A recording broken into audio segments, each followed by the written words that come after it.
Storm and distance will make all the difference. We have the latest track plus the heavier snow totals just miles outside the metro. Live storm team coverage starts right now. Now, from Omaha's news leader, KETV NewsWatch 7 at 5:30 starts with breaking news. Blizzard warnings are already issued for parts of the viewing area. Right now, roads are already covered with snow out in central and western Nebraska. Another view here near North Platte shows the whiteout conditions. Thanks for joining us. I'm David Earl. Ahead, StormviewLive.com's Nathan Moore will join us live where he is seeing conditions. Plus, KETV NewsWatch 7's James Wilcox will brief us on drivers preparing for the worst. But first, we want to go to Weather Now meteorologist Sean Everson, who has the latest on the storm's track. Sean? Well, David, you saw those pictures. Whiteout conditions, central and western Nebraska. That's where it's shaping up right now, and that's going to be moving east as we go through the overnight hours and into Monday. Blizzard warning just north and west of the Omaha Metro goes into effect Norfolk, Columbus in about 30 minutes, and then progressing east as we go through the nighttime hours. Winter weather advisory in effect for Omaha, Lincoln through the day Monday. Right now, heavy snow central Nebraska, still mainly rain here in the viewing area right now. That will be the case for us here in Omaha, but expecting to see that change over to snow up towards Norfolk, Columbus as we go through the evening, and then continuing that eastward changeover through the night. Now, in the morning, we'll see that rain change over to snow here in Omaha by the mid-morning, and then keeping the snow through the late morning, afternoon, and evening. That's accompanied with wind gusts 35 to 45 miles per hour. So blowing snow an issue, travel definitely a concern as we go through the day on Monday. Then we'll see the snow move from west to east. So the latest right now, 2 to 4 inches in Omaha, higher amounts just off to the west, up to a foot near Norfolk, Columbus, isolated higher amounts. As this lines up tomorrow morning, that still could shift east or west a little bit. So 20, 25 miles could mean the difference between a little bit of snow and a lot of snow. So tonight and this evening in Omaha, we're rain changing to snow out to the west, staying rain for the most part overnight, but those blizzard conditions moving in farther to our west, and then snow and blowing snow through the day Monday. I'll have more coming up in just a few minutes. David? All right, Sean, thanks. Now a look at what conditions are like approaching the storm zone. Rain and fog are on the roads right now near Grand Island. Storm chaser Nathan Moore with StormviewLive.com joins us on the phone. Nathan, where are you and what are the conditions like right now?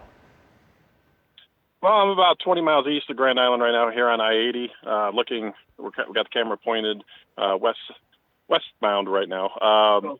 Conditions right now, kind of the fog is really picked up within the last hour. So as far as visibility with fog has gone down, but it's just a light mist at this point. And how are other drivers handling out there, Nathan? So far, so good. There's no issues right now that I'm seeing. I'm on my way over towards the Kearney area where things are starting to switch over right now, and I'm sure that's going to deteriorize really quick. Yeah, and as you make your way west, how quickly have you noticed the change from maybe light mist to fog to potentially some snow as you make your way west? Well, I just left Lincoln. It was 39. The fog wasn't too bad. Once I got out here by York, it started really getting thicker. Down to temperatures now at 34. And I anticipate, once we're getting towards Kearney, it's going to start snowing pretty good. All right, well, we will check in with you as you continue to make your way west there. Nathan Moore of StormviewLive.com. Thanks for being on the phone with us. All right. In case you have to drive west or north tonight, Nebraska 511 is constantly updating road conditions. You should reconsider your travel as things are getting dangerous the further west you go. Roads marked pink on this map means they are completely covered with snow and ice. Blue means a partial coating. So we know travel tonight will be bad. Overnight into the morning, even worse. Continuing storm team coverage now from KETV NewsWatch 7's James Wilcox. He's live along Interstate 80 with the warning from state troopers. James. We've been talking, David, with travelers out here at Sapp Brothers. Most of them tell me what they've had to deal with is just the wet conditions and the fog, but they are paying very close attention to this approaching winter storm and what it could bring. The Nebraska State Patrol putting out a warning today for drivers, telling them to be prepared for potentially hazardous conditions. Authorities are telling people who are in impacted areas only to travel if necessary. And if people are driving, let others know where you're going and when you plan to get there. Also, if you do get stranded, we've told you this before, stay in your car, but also bring something like a red bandana, some piece of red cloth to let people know that you are stuck as a signal for help. We talk with one truck driver who tells us you can never be too cautious. We've dealt with all sorts of weather. You know, you just take it slow. If you got to get off the road, get off the road. You know, don't put yourself at risk or anybody else. That trucker is from Wyoming. He tells me where he's from, this storm is having an impact already. It's actually closed this section of Interstate 80 because of so many crashes. I did talk with a representative from the Nebraska Department of Transportation who tells me in the metro there's nothing crews can really do right now as far as treating the roads. They have to wait until it gets closer to freezing. Once that happens, or once any snow comes, I'm told they are ready to get out there and get the job done. We are live tonight just off I-80 at Sapp Brothers. James Wilcox, KETV, NewsWatch 7. All right, James, thank you. Our storm coverage continues online right now on KETV.com. You can get the latest weather alerts and any closings as they come in there. Tomorrow, watch KETV NewsWatch 7 First News. Starts at 4:30 in the morning. We'll have crews around the area bringing you the latest. More than 5,000 Mid-American Energy customers in Pottawatomie County sat in the dark for much of the day. Spokesperson says something went wrong at a substation in Glenwood around 10:45 this morning. Crews made the fix about 20 minutes ago. OPPD reports a circuit outage cut the lights to about 1,200 people in Sarpy County. A pole caught fire on Fort Crook Road. Repair crews are on the scene. The Graham-Durbin team came in and it was not strong enough for the president, but that doesn't mean walk away. That means let's keep working this out, and it probably needed to be a little more conservative in a few areas there on the border and those immigration reforms. You heard Congressman Don Bacon there appearing on CNN from Washington. The Republicans slamming Democrats, saying they are the reason this government shutdown is now in its second day. Lawmakers are struggling to find compromise on spending and immigration, but a breakthrough may be in sight. KETV NewsWatch 7's Aixa Diaz has today's developments from our Washington bureau. After failing to pass a bill to keep the government open for 4 more weeks, senators are now looking at a 3-week measure, but it's unclear if enough Democrats are on board. This shutdown is going to get a lot worse tomorrow. Today would be a good day to end it.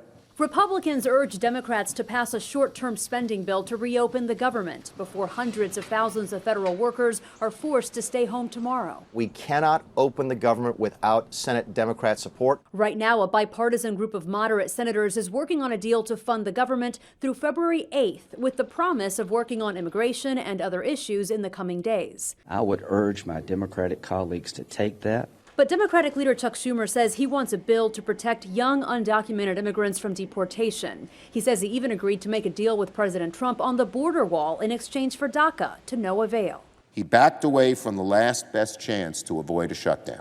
The White House released a statement saying Senator Schumer's memory is hazy because his account of Friday's meeting is false, and the president's position is clear. We will not negotiate on the status of unlawful immigrants while Senator Schumer and the Democrats hold the government for millions of Americans and our troops hostage. The problem with the president is his word is not consistent enough for Republicans to assume that he'll never undermine them and for Democrats to take him seriously. The White House says President Trump spent the day on the phone receiving updates and speaking with the Secretaries of Homeland Security and Veterans Affairs on the impact of the shutdown on their agencies. In Washington, Aixa Diaz, KETV NewsWatch 7. Iowa senators have reacted to the shutdown on Twitter, too. Republican Chuck Grassley wrote, "The Schumer shutdown of the federal government is wrong for various reasons. Most importantly, it hurts soldiers, veterans, and children." Republican Joni Ernst echoed that frustration, saying it's her hope Senate Democrats put their, quote, reckless games aside and start working on a path forward to fund the government. More news, and an $8,000 check for the mother of Leanna Dalton, the 17-year-old shot and killed last month. All the money came from donations collected at Nouveau Nails during a fundraiser earlier this month. The owners were close friends with Leanna.